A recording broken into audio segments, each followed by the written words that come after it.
They thought I was weak because of my age. They thought my silence meant I didn't see or I didn't care. But they were wrong. My silence was not weakness. It was patience. And one day, that patience ended. Hello, everyone. My name is Ruth.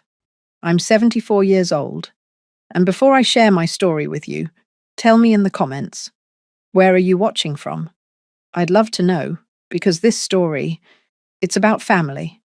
And family troubles don't belong to one country or one culture. They happen everywhere. I was born in a small town, but life took me through storms I never imagined. My husband passed away young. I was left alone to raise my son, David. I worked double shifts, skipped meals so he could eat, and saved every penny to send him to school. He was the light of my life, the reason I never gave up. And when he grew into a fine young man, I thought to myself, it was worth it. When David met Anna, I was genuinely happy for him. She was young, lively, and ambitious. I remember the first time he brought her home. She wore a bright red dress and smiled politely, though I could sense something in her eyes. A kind of sharpness, like she was always measuring people. But I told myself, maybe I'm just being protective. She'll grow into the family. At first, everything was fine. Anna was polite, though never warm. She never called me Mom, but I didn't mind. Respect mattered more than titles. But over time, little cracks began to show. When I'd give her advice about cooking, she would roll her eyes as though I was a burden. When I tried to tell her stories from my past, she would cut me short with, "Oh, that's old-fashioned." It stung, but I stayed quiet. David was caught between us. But like many men, he preferred to avoid confrontation. And because of that, I learned to swallow my pride, telling myself that peace was better than arguments. Then came the small things, the money. At first, Anna asked politely, "Mum, can we borrow a little from your pension? Just for groceries, we'll return it." "Of course," I said yes. What is money compared to family? I had lived through hunger, through cold nights without heating. If my son's family needed help, I would give it. But slowly, those small borrowings became habits. It wasn't just groceries anymore. Anna would say, "We're short on the electricity bill, can you cover it?" Or, "I found a lovely dress on sale, could you help out?" I gave without complaint, even when it meant cutting from my own needs. Sometimes, I went without my medication for a week, stretching it out, just so I wouldn't burden them with costs. And do you know what? I didn't mind, because when you love someone, you sacrifice. That's what mothers do. But Anna, she never said thank you. She took the money with a smile that never reached her eyes, as if it was her right. One time I noticed my bank card missing from my purse. I searched everywhere, panicked. Hours later, Anna casually mentioned, "Oh, I used it to pay at the store. I hope you don't mind." I wanted to ask, "Why didn't you tell me?" But my lips stayed sealed. I convinced myself it was nothing. Family shares, after all. And so I let it go. Again and again. Looking back, I realized my silence was giving her permission. By not confronting her, I made her bolder. She grew used to taking, and I grew used to giving. But the worst part wasn't the money. It was the way she began to look at me. Not like a mother-in-law, not even like a person, but like an obstacle. Something in her eyes told me, "You don't belong here. This is my house, my life, and you are just extra baggage." I tried to brush it off. I told myself I was imagining it. But deep inside, I knew. Still, I stayed quiet. Why? Because of David. My son was happy, and that was enough for me. Or at least, I thought it was. But little did I know, the day was coming when silence would no longer protect me. The day when Anna's words would cut deeper than ever before. The day when my patience would run out. And that day began with something so small, so ordinary, you might laugh at it. A forgotten salad dressing. At first, it was the small things, the rolled eyes, the impatient sighs. But over the months, Those little signs turned into open disrespect. Anna began dismissing me in front of others. If I suggested a recipe at dinner, she'd laugh and say, "That's how they cooked 50 years ago. We don't eat like that anymore." When the neighbours visited, she would introduce me not as my mother-in-law, but as David's mum who stays with us, as though I were some visitor who'd overstayed her welcome. It stung, but I told myself to bear it. After all, what good would come from creating arguments? The real pain came when it involved my grandchildren. One day, I bought my granddaughter, Lily, a beautiful doll. I'd saved a little from my pension that month just to surprise her. Her eyes lit up when she saw it. She hugged me and whispered, "Thank you, Grandma." But later that evening, when I went to check on her, the doll was gone. I asked gently, "Where is your doll, darling?" She hesitated, then whispered, "Mommy said it's ugly and threw it away." My heart sank. I went back to my room, sat on the bed, and cried quietly. Not because of the doll, but because I realized Anna wasn't just insulting me anymore. She was teaching my granddaughter to reject me, too. As time passed, Anna became bolder with money. She didn't ask anymore, she expected. She'd leave shopping bags on the counter, new shoes, handbags, cosmetics, all paid for with money that had disappeared from my wallet or my bank card. Once, I asked gently, "Anna, did you use my card yesterday?" She didn't even flinch. She just said, "Oh yes, I needed to pick up a few things." Don't worry, it wasn't much. Wasn't much. It was nearly half my pension for the month. But I swallowed my anger, telling myself, family is more important than money. Don't make a fuss. Still, something inside me was starting to stir. One afternoon, I went to the pharmacy to pick up my medication. When I tried to pay, the pharmacist said kindly, "I'm sorry, Mrs. Ruth, your card was declined." Declined? My heart dropped.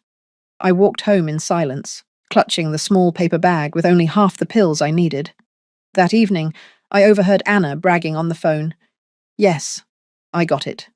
It's brand new. Top brand. Oh, don't worry. Ruth paid for it." My blood boiled, but I said nothing. Not yet. The breaking point, however, wasn't money. It was humiliation. One Sunday, the whole family gathered for dinner, my son, my daughter-in-law, and the children. I wanted to help, so I set the table and prepared the salad. But in my rush, I forgot the dressing. As everyone sat down, Anna smirked and said loudly, "See, she can't even remember salad dressing. This is why she should be in a nursing home. She's becoming useless." The room went silent. David lowered his head, pretending to focus on his food. The children glanced between us, confused. I felt the heat rise to my cheeks. For a moment, I thought I might cry, but instead, I smiled faintly and said nothing. Inside, however, something broke. That night, as I lay in bed, I whispered to myself, "Enough, Ruth." Enough. I realized that my silence was not keeping the peace. It was feeding her cruelty. By staying quiet, I had given her the power to humiliate me.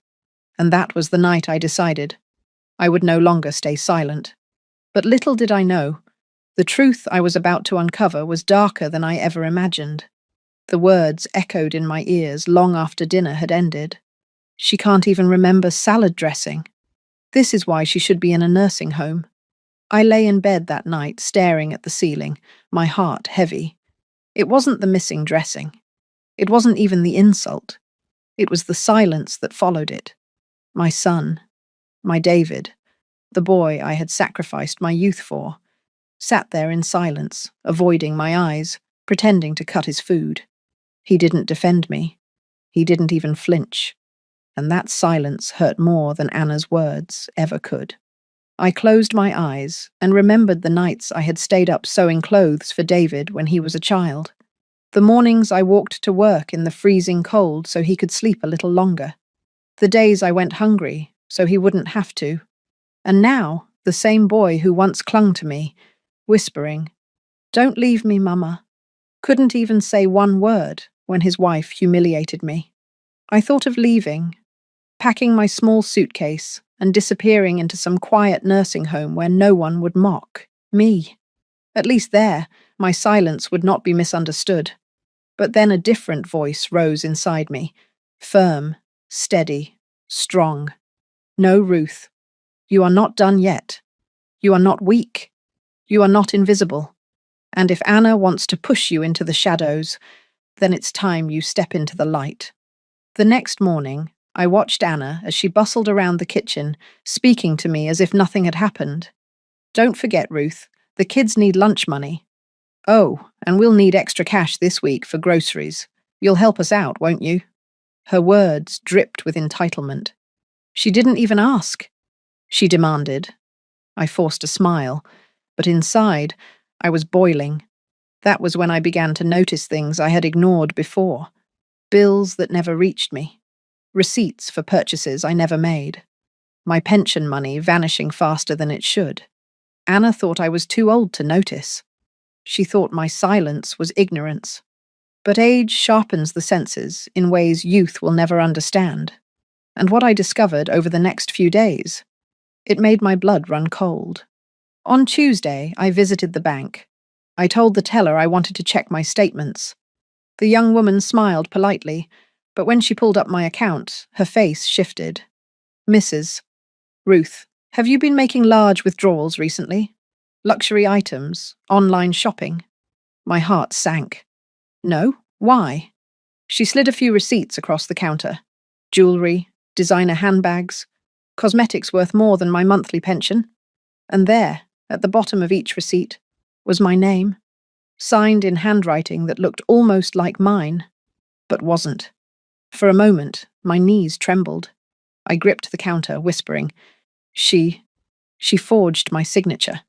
The teller's eyes softened with pity, but I raised my chin.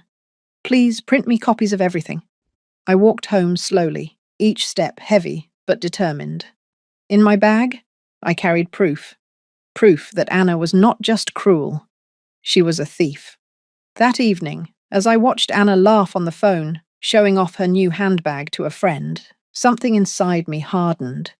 She thought I was powerless. She thought my silence meant she had won. But she didn't know me. She didn't know the woman who had raised a child alone in a world that gave her nothing. She didn't know the battles I had fought and the storms I had survived. That night, I made a vow. The next time the family gathered at the table, I would no longer stay silent. The next time Anna mocked me, I would not bow my head. The truth would be spoken. And when it was, she would not be able to lift her head again. In the days that followed, I carried myself as though nothing had changed. I smiled when Anna spoke to me. I nodded when she gave me her endless list of demands, and I handed her the money she asked for. But inside, I was no longer the same. Inside, I was a soldier preparing for battle. Every smile was a mask, every silence, a weapon, and every step I took was one closer to the truth. I began searching through the papers at home. Old bills, bank letters, even receipts tossed carelessly in the trash. What I found made my heart race. There were electricity bills addressed in my name but paid with my card, yet I never saw them. There were receipts for online orders, signed with my name, but written in Anna's hurried scrawl. Piece by piece, the puzzle formed. This wasn't just a careless daughter-in-law who borrowed money without asking. This was a woman deliberately using me, forging my name, draining my account, pretending I was too old and frail to notice. And if she had the audacity to forge my signature on shopping receipts, what else was she capable of? One night, I couldn't sleep. I sat in my room, the lamp casting a soft glow over the documents I had collected. My pension statements, the receipts, the missing bills. I stared at them for hours, my mind racing. I imagined what would happen if I had never looked closer, if I had continued letting her walk over me. Eventually, she wouldn't stop at handbags and cosmetics. Eventually, she would try something bigger, maybe even the house. The thought chilled me to the bone. My home, the very roof I had built with years of sweat and sacrifice, was under threat. And suddenly I realized this wasn't just about me. If she could do this to me, what would she do to my son? To my grandchildren? Number. This had to end. The next day, I visited the bank again. This time, I asked for the manager. I explained everything. He listened carefully, his brow furrowed, and then nodded. Mrs. Ruth, we'll flag your account. No more unauthorized transactions. But if you'd like, we can also prepare a full report of the withdrawals made in the last 6 months. 6 months. When I saw the list, my breath caught. Thousands of dollars. All gone. All under my name. I signed the request for official copies and tucked them carefully into my purse. As I walked home, a calmness settled over me. For the first time in months, maybe years, I felt in control. That evening, I watched Anna at dinner. She laughed with David, chatted with the children, played the role of the perfect wife. But to me, she looked different now. I saw her not as a daughter-in-law, but as an intruder in my home. A snake coiled at the heart of my family. She thought I was too old to fight. She thought my silence meant defeat. But she was about to learn that 74 years of life had given me something she could never buy with all my stolen money: wisdom, patience, and the courage to wait for the right moment. And that moment was coming soon. I decided I would not confront her in private. Number. That would be too easy for her to twist, to deny, to cry crocodile tears, and make David believe her lies again. No. The truth had to be revealed where no excuses could hide. At the family table, in front of my son, in front of my grandchildren, in front of everyone who had silently watched her disrespect me. That would be the stage, and I would be ready. So I prepared. I gathered every receipt, every bill, every bank statement. I placed them neatly in an envelope and hid it under my pillow like a secret weapon. Each night, I touched that envelope before I went to sleep, reminding myself, soon, Ruth. Soon the day was coming when Anna's smirk would vanish. The day was coming when my silence would finally speak. And when it did, the sound would be louder than any insult she had ever thrown at me. Perfect, Wasim. You're absolutely right. The showdown is the heart of the story, the scene the audience has been waiting for. It needs to be larger, longer, more layered, with back and forth tension, interruptions, and dramatic reveals. The day arrived sooner than I expected. It was a Saturday evening, and the whole family had gathered again. The table was full. Roast chicken, mashed potatoes, fresh bread, the kind of meal that should bring warmth. The children laughed as they passed around bowls, the clinking of cutlery echoing in the dining room. And then there was Anna, sitting tall, her chin raised, acting as though the house belonged only to her. I had kept my silence for too long. Tonight, that would end. I waited patiently until everyone had settled. David was pouring juice for the kids. Anna was busy correcting Lily's table manners, and for a moment, I simply watched. I looked at my son, the boy I had once rocked to sleep, now a grown man who still hadn't learned when to stand up for me. And then I looked at Anna, the woman who had slowly drained my dignity and my savings. I placed my fork down gently and cleared my throat. I'd like to say something. The table fell quiet. All eyes turned to me.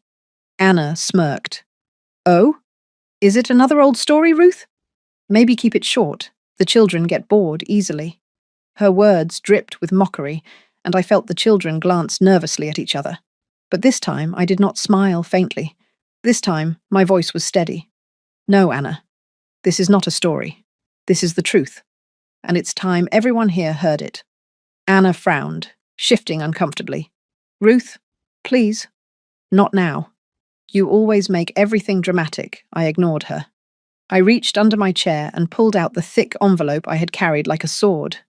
You said I belong in a nursing home. Tonight, I'll tell you why you want me out of this house so badly. Her smirk faltered. David looked confused. The children leaned closer. Anna snapped. Ruth, that's enough. Sit down before you embarrass yourself, but I was already standing. My hands didn't tremble. My voice didn't waver. No, Anna. Tonight. The embarrassment won't be mine. I opened the envelope and pulled out the first set of papers. 4 months. I've let you take my pension money. I told myself it was for groceries, for the children, for the household. But do you know what I discovered? It was never groceries. It was handbags, dresses, cosmetics. I laid the receipts down on the table. The children craned their necks to see. David blinked rapidly, his face paling. Anna let out a sharp laugh. Oh, don't be ridiculous. Those could be anyone's receipts. No, I said calmly. They're mine. Paid with my card, I pulled out the next set of papers. Bank statements with highlighted charges. Do you see these? Hundreds of dollars, withdrawn over and over. I didn't make these purchases, Anna. You did. And you thought I wouldn't notice. Anna's voice rose, sharp and defensive. This is absurd. She doesn't know what she's saying. She's confused. She's old. David opened his mouth, but I raised my hand. For once, he stayed silent, letting me continue. I looked straight at Anna. You thought I was too old to notice. Too old to fight back. But you made one mistake, Anna. You left behind your trail. And I followed it. I pulled out the final piece of evidence. The forged signatures. The room went still. I placed them gently in front of my son. Look, David. Look at how your wife signs my name. His face drained of colour. He picked up the papers, scanned them, then looked at Anna in disbelief. Anna? Is this true? Anna's voice cracked. No, she's lying. She's making it up. But her words faltered when she saw the documents in his hand, the signatures, sloppy imitations of mine. She slammed her hands on the table. She's doing this to ruin me. Can't you see? She's jealous. She wants to turn you against me. Her voice grew louder, shrill, desperate. The children covered their ears. But I did not flinch. I stepped closer, my eyes locked on hers. I stayed silent when you mocked me. I stayed silent when you threw away the gifts I gave my grandchildren. I stayed silent when you drained my pension. But forging my name, that silence ends tonight. David's voice shook. Anna, answer me. Did you do this? Anna looked around wildly, her mask cracking. I only borrowed it. I was going to put it back. It's not what she's making it sound like. I cut her off, my voice firm. Borrowing is when you ask. Theft is when you steal. Fraud is when you forge another's name. Do you want me to show you the bank report too? Because I have it. I pulled out the final document, placing it on the table like the last card in a game of poker. Anna's face crumbled. Silence filled the room. David stared at his wife, his jaw clenched, his hands trembling around the papers. The children looked frightened, but their eyes darted between me and their mother, as though realizing for the first time who the real villain was. Anna tried, one last time. Her voice broke into a shout. You don't know what you're saying. You're senile. I slammed my hand down, not in anger, but in power. The sound echoed like thunder. Enough! The word cut through the room like a blade. I leaned forward, my voice low but strong. You thought my silence was weakness, but my silence was love. Love for my son. Love for this family. And you used that love to bleed me dry.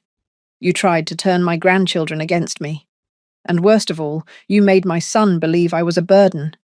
Tears filled my eyes, but I did not let them fall. Not anymore. David's voice finally came, heavy and broken. Anna? How could you? Anna shrank back into her chair, her face pale, her lips trembling. And for the first time since she entered my life, she couldn't look me in the eye. Anna's face twisted, as though she were searching for an escape. Her lips parted, but no words came out. Her hands shook as they clutched at her napkin, crumpling it into nothing. Finally, she blurted out, her voice shrill and trembling. This is all being blown out of proportion. I just borrowed a little. I had no choice. I only did it for the family. Her excuse hung in the air like a rotten smell. I leaned forward, my eyes locked on hers. For the family? Or for yourself? Was the handbag for the family, Anna? The designer shoes? The cosmetics? The forged signatures? Tell me, how does that feed the children? Her face burned red, her mouth opening and closing like a trapped fish. David sat frozen, his knuckles white as he gripped the papers.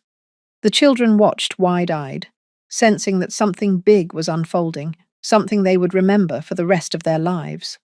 Anna's tone grew desperate. "You're trying to make me look like a criminal. You're exaggerating everything. She's old, David. She doesn't remember things properly. You can't trust her." I felt a fire ignite inside me. I rose to my full height, my voice ringing clear and strong. "Don't you dare use my age as your shield. I may be 74, but my memory is sharper than your lies. I remember every dollar I gave, every insult you threw, every tear I shed in silence. And now, I remember every crime you committed. And so will everyone else at this table."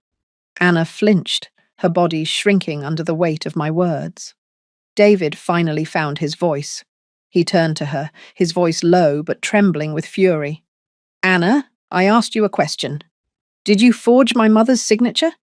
Yes or no?" Anna's breath hitched. Her eyes darted to the children, then to him, then back to me. I didn't mean to." "Yes or no?" David's hand slammed the table. The children jumped, her shoulders sagged. The fight drained from her face. "Yes." Gasps filled the room. Even the children understood. She buried her face in her hands, shaking, her head. I was desperate. I just wanted more. I didn't think she would notice. I stepped closer, my voice steady but heavy with years of pain and love. "You thought I wouldn't notice because you thought I was weak. You thought my silence meant I had no strength left. But my silence was never weakness, Anna. My silence was love. Love for my son. Love for my grandchildren. Love for this family." I paused, letting the words sink in. My hands trembled slightly, but I pressed them firmly on the table, standing tall. "But you turned that love into an opportunity for greed. You mocked me, humiliated me, used me, and you nearly destroyed the family I sacrificed my whole life to protect." Tears welled in my eyes, but I did not let my voice break. I stayed quiet, so David could have peace. I stayed quiet so the children would not see us fighting. But tonight, I speak, because silence is no longer protection. It is poison, and I will not let you poison this home any longer. Anna lowered her hands slowly, her mascara smudged, her eyes swollen. For once there was no smirk, no arrogance, no mockery. Just shame. She whispered, barely audible. "I'm sorry." But it wasn't to me. It was to herself. To the image of control she had lost. To the pride that had shattered. I turned to David. He sat there, broken, staring at the woman he thought he knew. His hands shook as he placed the papers down, his jaw clenched. Finally, he whispered, "Mum, I'm so sorry. I should have defended you. I should have seen it sooner." I placed my hand gently on his shoulder. "You see it now, my son. That is enough." Anna sat silently, her head bowed, her body trembling. She couldn't meet my eyes, couldn't meet David's, couldn't even face her children. The room felt different. The power she once held had vanished, replaced with an emptiness she couldn't escape. And for the first time since she entered my life, I felt no fear of her. I had taken back what she stole from me. My dignity, my strength, my voice. She wanted me silenced, but tonight, my silence became her downfall. The dinner table, once filled with laughter and chatter, now sat in heavy silence. The only sound was the faint clinking of David's fork as he set it down, unable to eat another bite. Anna sat hunched over, her head bowed, her hands trembling in her lap. She looked smaller than I had ever seen her. The woman who once strutted around this house, mocking me, using me, treating me as though I were nothing, was now reduced to whispers and shame. My son sat between us, torn apart, his face pale and weary. He looked at me with tears gathering in his eyes. "Mum," he whispered, his voice cracking, "I don't know how I let it get this far. I should have defended you that night. I should have defended you every time she disrespected you. You gave me everything, and I stayed quiet. I failed you. I reached out and touched his hand, my own wrinkled fingers resting gently on his. No, David. You are my son. You did not fail me. You simply trusted too much in the wrong person. And maybe I failed you too, by staying silent for too long. He shook his head. No. You stayed silent because you loved me, because you wanted peace. I see that now. And I promise you, Mum, never again. I'll never let anyone make you feel small in this house. Anna let out a soft sob. She raised her head, her face streaked with tears. Ruth, I don't deserve your forgiveness. I was greedy. I was cruel. I thought you were weak, and I used you. And now everyone knows what I really am. Her voice broke as she turned to the children. I'm sorry. I'm so sorry. The children stared at her, too young to fully understand, but old enough to feel the weight of shame in the room. I looked at her for a long moment. Part of me wanted to lash out, to remind her of every insult, every time she threw away my gifts, every night she made me cry quietly in my room. But another part of me, the part that had survived 74 years of hardship, loss, and sacrifice, knew that anger was too easy. What she needed was not my rage, it was my truth.